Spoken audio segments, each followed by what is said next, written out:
High, আমি সুস্মিতা চলে এলাম নতুন আরেকটি মিনি ব্লগ নিয়ে তোমাদের সামনে। আজকে গিয়েছিলাম নাম কীর্তনে।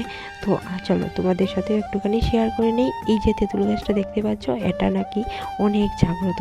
এই তেঁতুল গাছের মূল নাকি কোথাও কেউ এখনো পর্যন্ত জানে না। আমি আমার শাশুড়ি মায়ের কাছ থেকে জেনেছিলাম যে এটার মূল নাকি গিয়েছে ওই বাংলাদেশ। সেটা আমি জানি না, কিন্তু শুনেছি।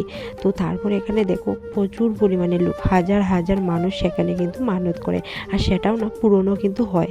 আর এতটা পরিমাণে সবাই লুট দেয় আর কি বলবো তোমাদেরকে। প্রচুর পরিমাণে সারাদিন শুধু লুটই কিন্তু চলতে থাকে। এখানে যেরকম মানুষ দেখতে পাচ্ছ, ঠিক সেরকম কিন্তু আমার বাবার বাড়ির এখানেও কিন্তু মানুষ হয় আর কি। তো এখানে যাওয়ার পর কিন্তু আমার বাবার বাড়ির এখানে বিয়ের আগে যে যেতাম সেটা আমার মনে পড়ে গেছে।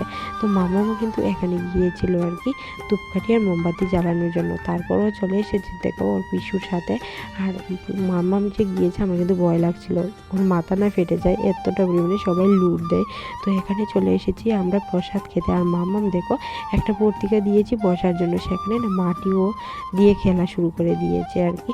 তো এইদিকে দেখো আমি আর মামাম বসেছি। তো ভীষণ টেস্টি হয়েছিল কিন্তু প্রসাদটা। আর মামামের অবস্থাটা দেখো, বাম হাত দিয়ে প্রসাদ খাচ্ছে। তো যাই হোক, আজকের এই ছোট্ট মিনি ব্লগটা কেমন লাগলো তোমাদের কমেন্ট করে জানাবো। আর সবাই বলো হরে কৃষ্ণ।